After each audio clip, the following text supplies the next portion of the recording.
Happy Mother's Day. You look beautiful. You know, we have a photo booth outside, so I would absolutely love for all of you women to get your picture out there and post it with hashtag HopeMD23. We want to celebrate you collectively at all of our campuses, so please do that. Husbands, take a picture of your beautiful wife. Kids, take a picture of your mother. Make sure you post it, hashtag HopeMD23. Now I want to do something a little bit different this morning. I would like all the men in the room to stand. I know, that sounded weird. You know, I was thinking about one of the best ways to honor someone or something is a standing ovation. So I would like for you to give a standing ovation to every woman in this room. Don't they deserve it? Lean over and tell your wife, your mother, your daughter that they are honored and highly sought after. You are amazing women, and you deserve this. Yes, and I have two mothers. You can be seated, thank you. I have two mothers in my life who, one from birth and the other one for about a little over 30 years, that have poured into me. They have loved me well.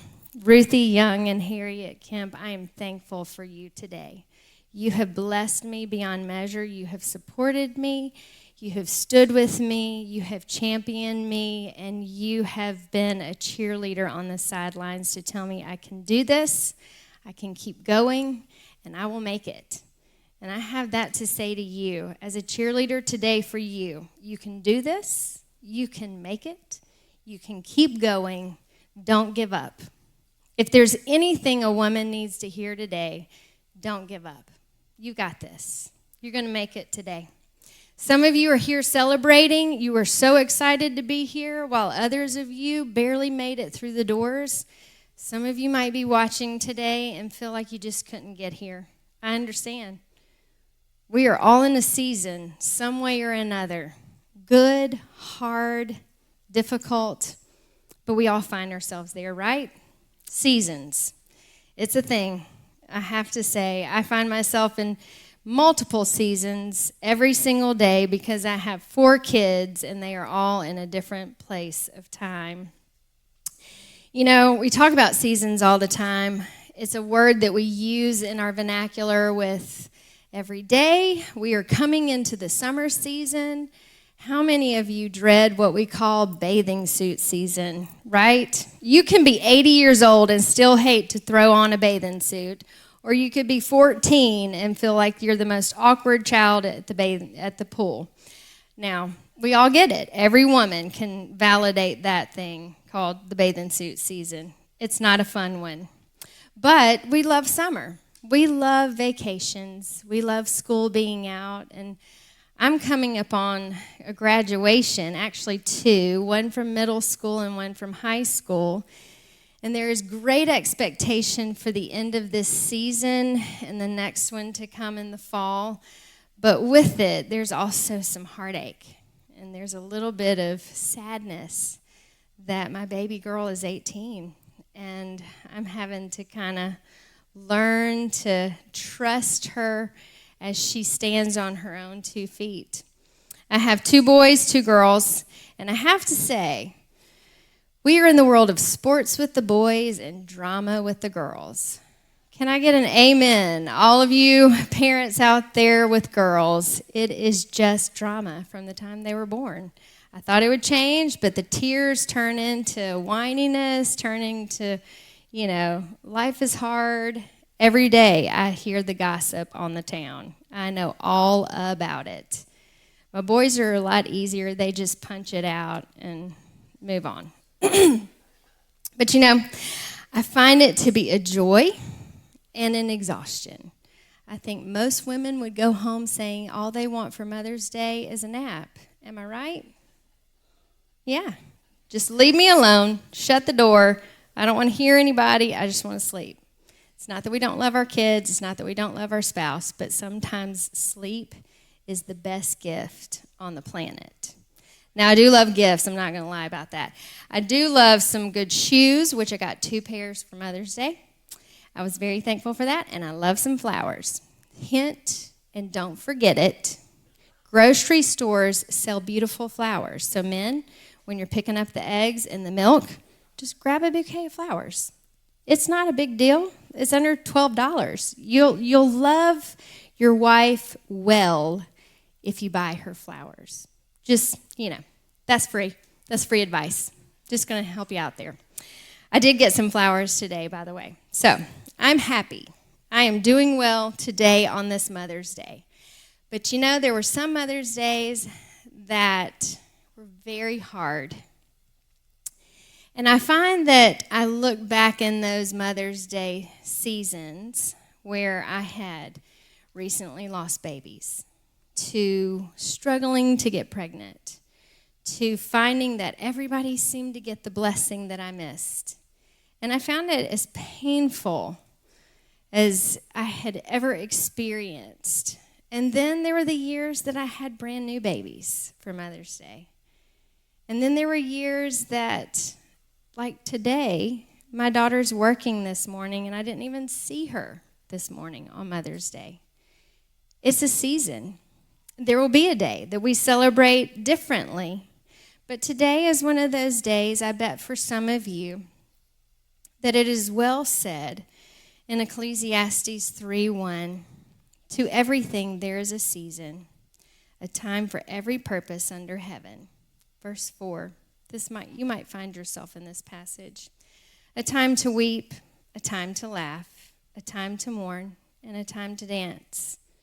You see, as many of us are in this room, we can each find ourselves in an individual season than the person sitting next to you.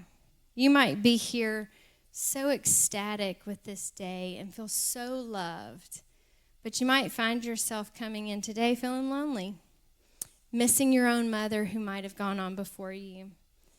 Either way, you are seen, you are valued, and life is made up of a season that you will quickly find yourself out of soon.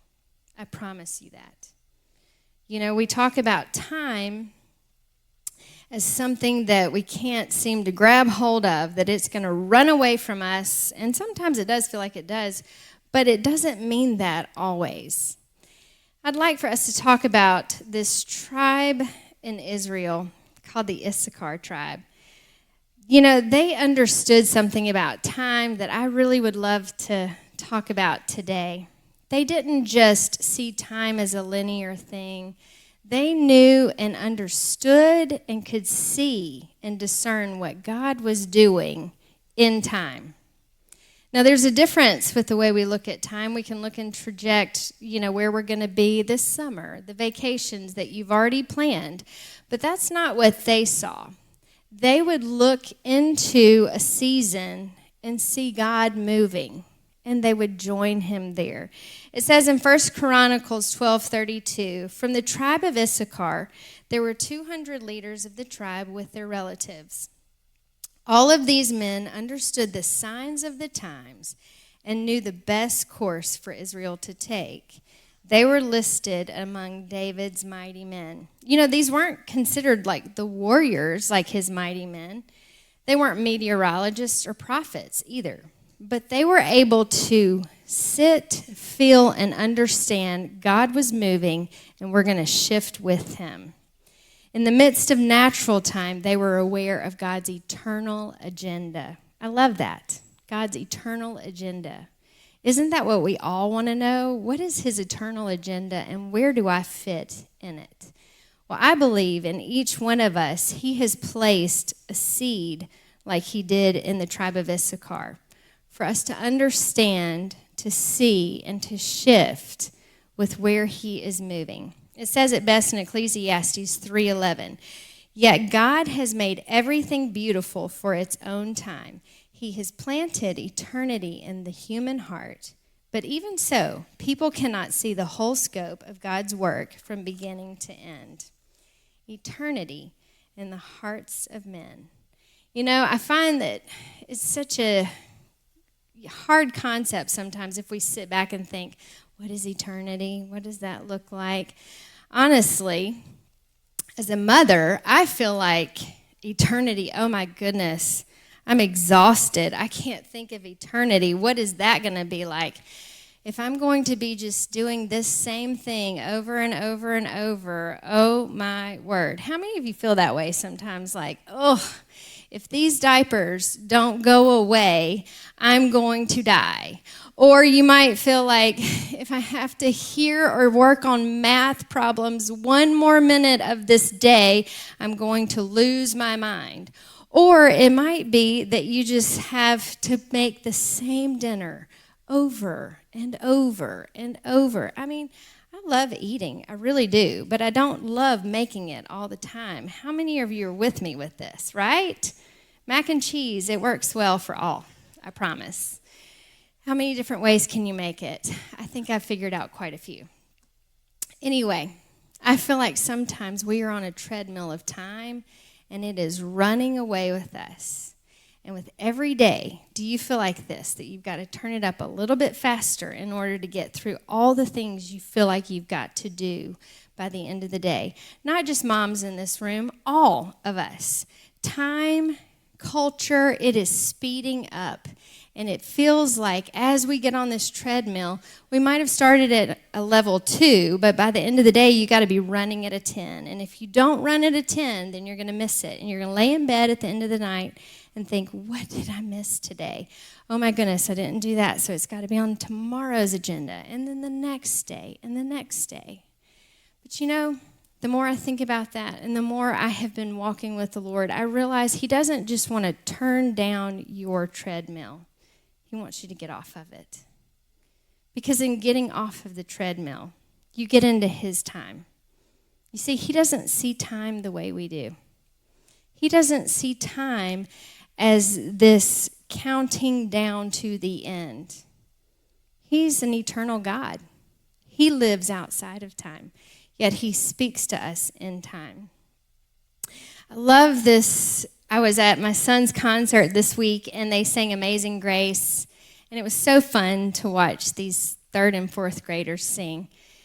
And as they were singing it, there was this last verse, and it just hit me. And I thought, this is the truth, spoken in song.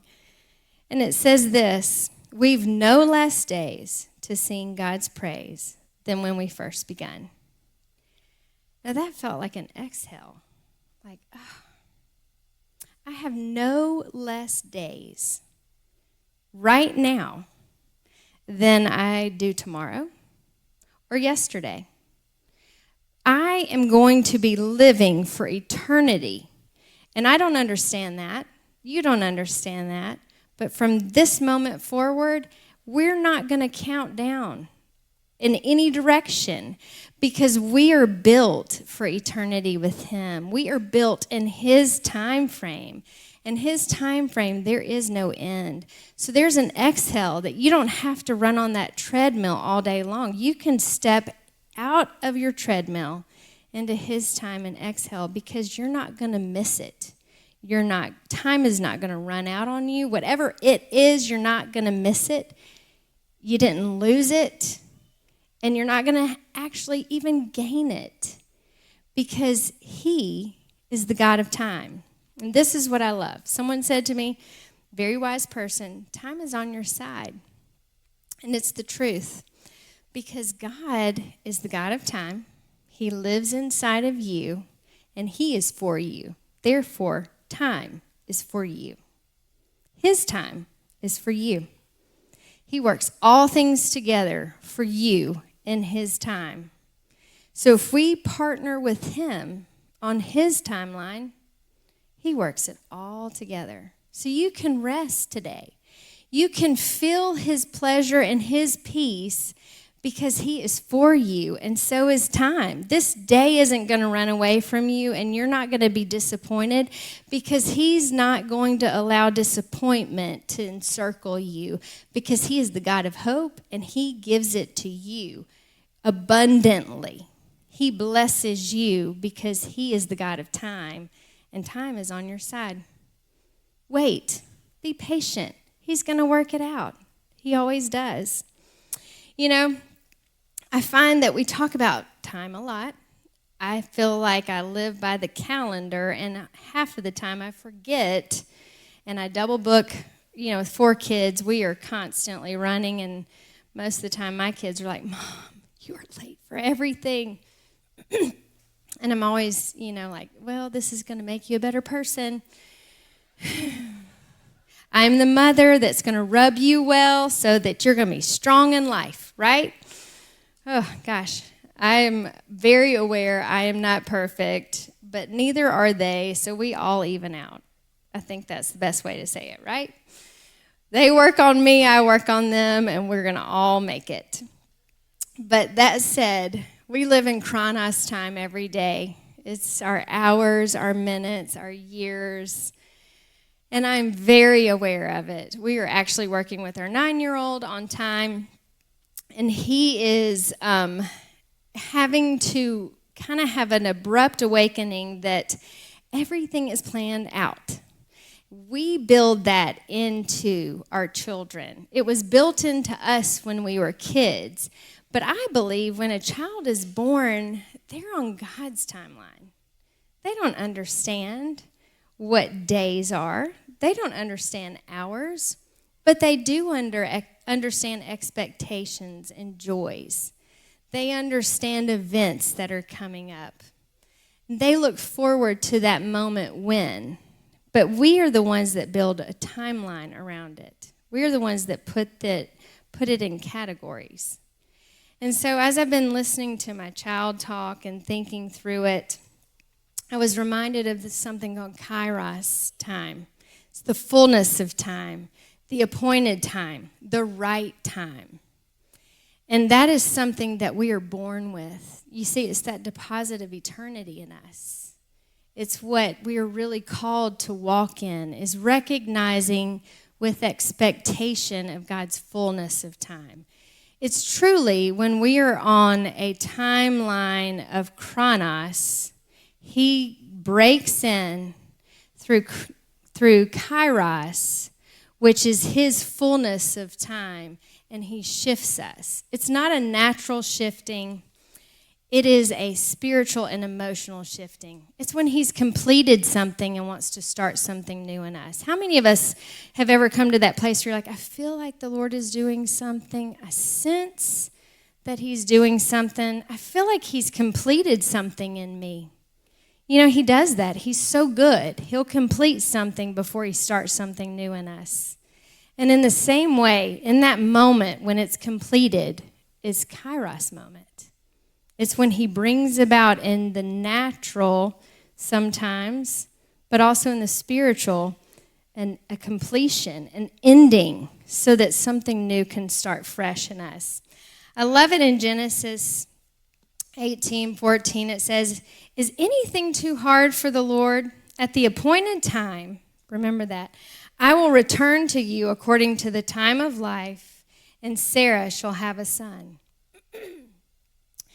Galatians 4:4-5 says, but when the fullness of time had come, God sent forth his son, born of a woman, born under the law, to redeem those who were under the law, that we might receive the adoption as sons. You see, he worked with Sarah. She was pregnant for 9 months, and there was a fullness in the natural of time. But he also broke into time because she was not actually able to bear a child at 90. Oh, good gracious. If God decided to give me a baby at 90, I would really struggle. I'm just not going to lie. I'm like, Lord, you know I can't handle that. Thank you you did it for Sarah. Thank you for that. But all that to say, there's also the fullness of time on the earth before Jesus entered into the natural realm. He was doing something on the earth and building to this moment where Jesus came in and became our Savior on the earth.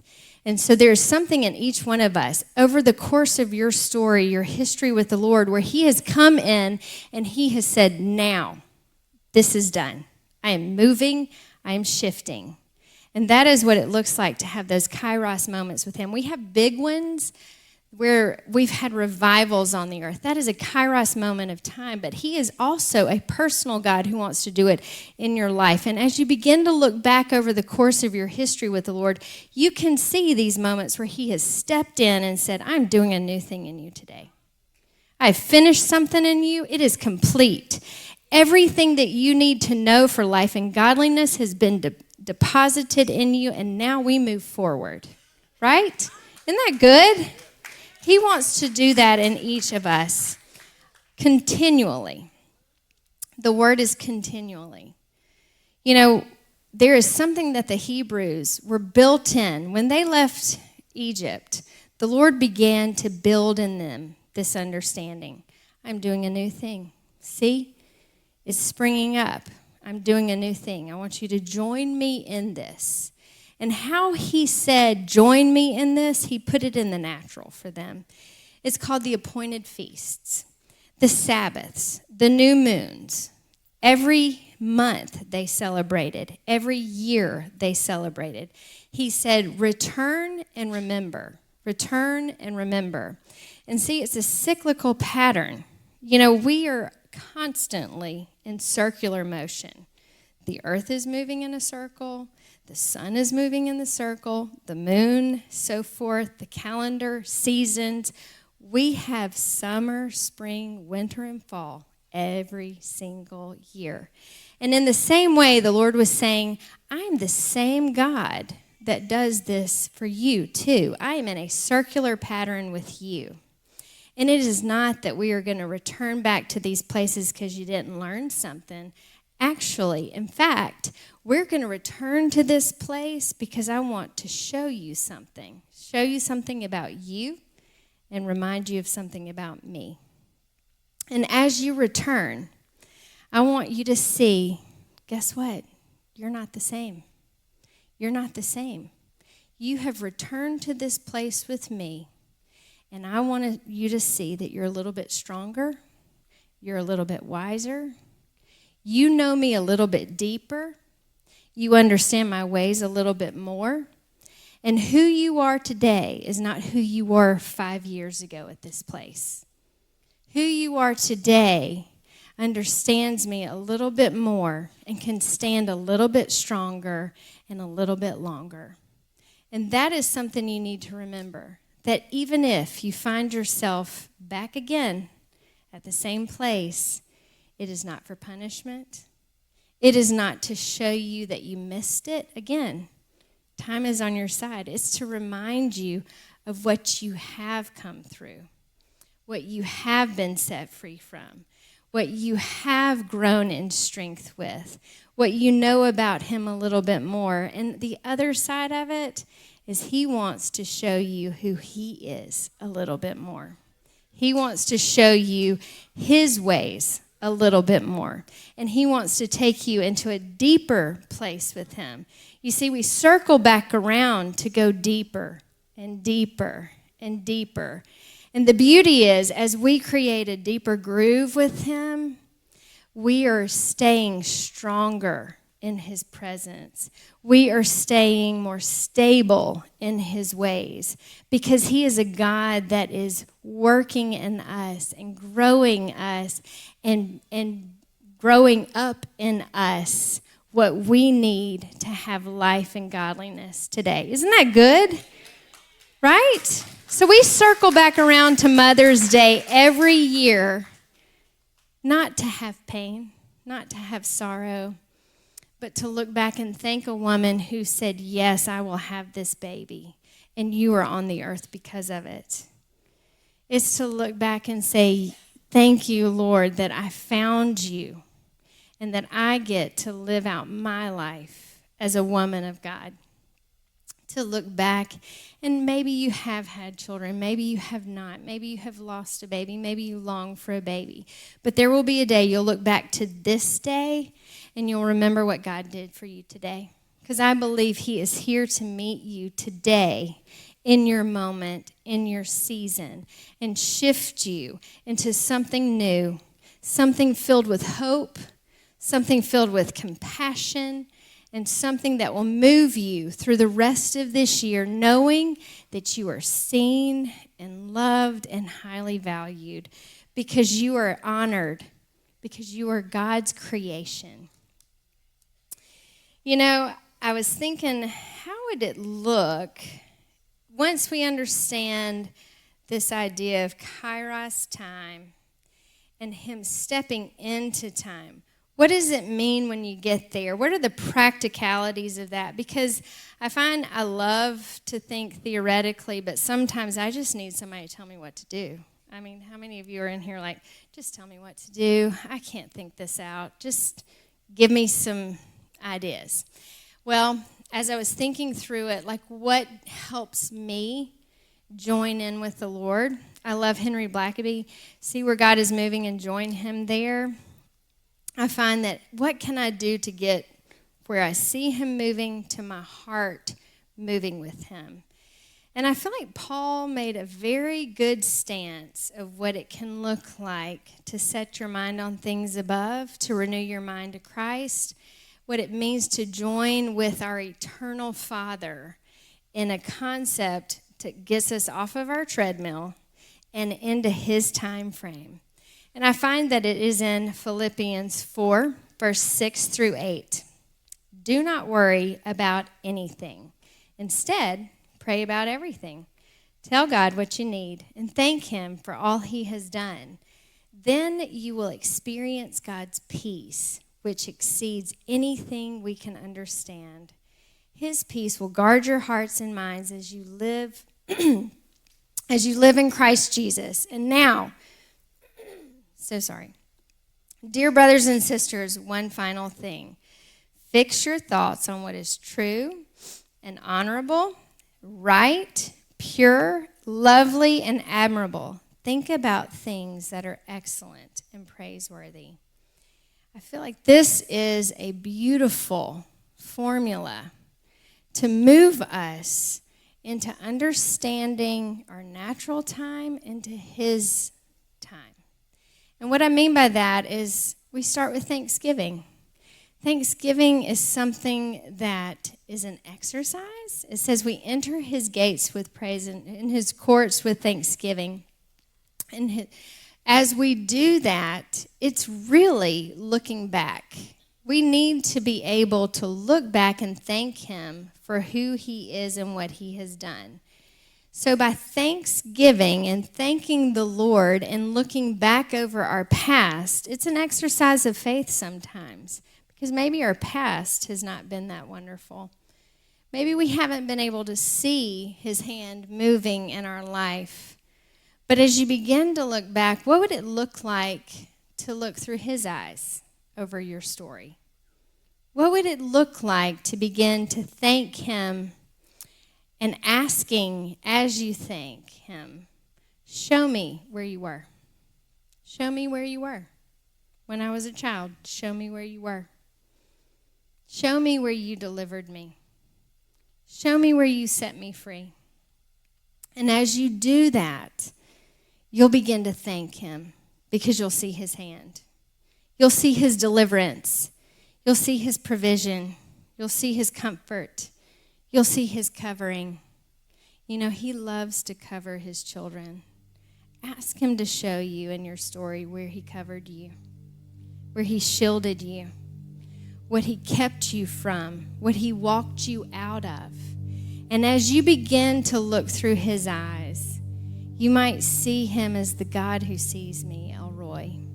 You might see him as Jehovah Nisi, the God who is the banner over me. Or Jehovah Shalom, the God of peace. You might also see him as the Lord of heaven's armies, Jehovah Sabaoth, meaning the one who fought for me, who went before me and destroyed my enemies. He is that God. Ask him to show you where he was in that moment. Let him show you. And as you begin to do that, automatically, thanksgiving will rise up. And as you thank him, you'll instantly be able to move into prayer. Lord, give me today my daily bread. Meet my needs today. Many of you might have come in here thinking, there's a mountain in front of me. Can you just move it? And you might not feel so confident to ask him, not because he isn't a God who could do it, but maybe you feel you're unworthy to ask him. Well, that's just not true. You are his daughter. You are his son. Ask with confidence. It says in God's word that you can approach the throne of grace with boldness because of what Jesus has done. So we walk into his presence and we can ask, move this mountain. Set my child free. Deliver my family. Provide for us today. Lord, give me a child. Work in my heart to help the grief to go away. And he can do that. So as we move from thanksgiving into prayer and asking for our daily needs, we can automatically move into promises. And that's where he says, fix your mind on whatever is right, true, pure, lovely, honorable, admirable. Fix your mind on the truth. God's word is full of his promises. The promises we anchor into, we stand on.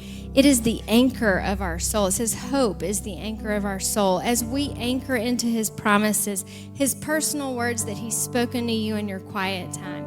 It might be on the go, on the couch, or from another lovely friend. It's a word of encouragement, and it is an anchor for you to stand on, that until this moment, he is going to keep moving you with the promises of God. And as he begins to deliver you from your circumstances today, you can stand again on his promises. You can thank him, pray, promise over and over. And as you begin to move through these 3 little exercises, we move off of the treadmill into his timing. We begin to move from what is in front of us as the sun is setting and rising to seeing an eternal God outside of time breaking into our natural, that we can walk with him supernaturally, easily. Thanksgiving, prayer, promises. I'd like all the women to stand.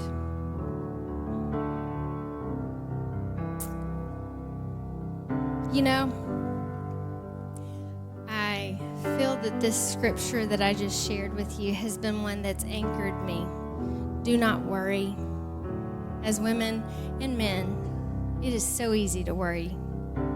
It is so easy to worry about things of the past, what we could have done better, what we should have said or should not have said. Believe me, I say it all the time. Shouldn't have said that. Shouldn't have said that. I gotta apologize to that person. Shouldn't have said that. I'm really good at running my mouth. But God, he works in me. He works through me. And I have to admit, I am the first to say, I am a broken vessel that he can pour out, because he's so good. He makes all things work together, and I just have to yield. As a good friend would say, I just have to cooperate with him. Just cooperate with him. Whatever he's asking, just say yes. His ways are so good. So as you look at your past, you look at your failings, you might look at your successes and think, where am I now? I was so much better then. Well, that's not the truth either. Let him show you the blessings of your past and thank him. And I'm going to pray for grace, that you'll be able to see through his lens of your story. Not how you see your past, but how he sees it, because he wrote it. That the author of your life will show you in story form of his blessings. And I'm going to pray for you who need him to move today.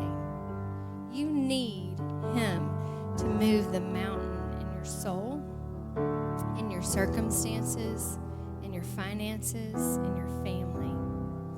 That as you sit with your Father, like a handmaiden whose eyes are fixed upon the one she serves, that your eyes would attentively look to him as your provider, and you would walk boldly to his throne and ask with confidence, and he would move that mountain for you, because he is a God who moves mountains. Nothing is impossible for him.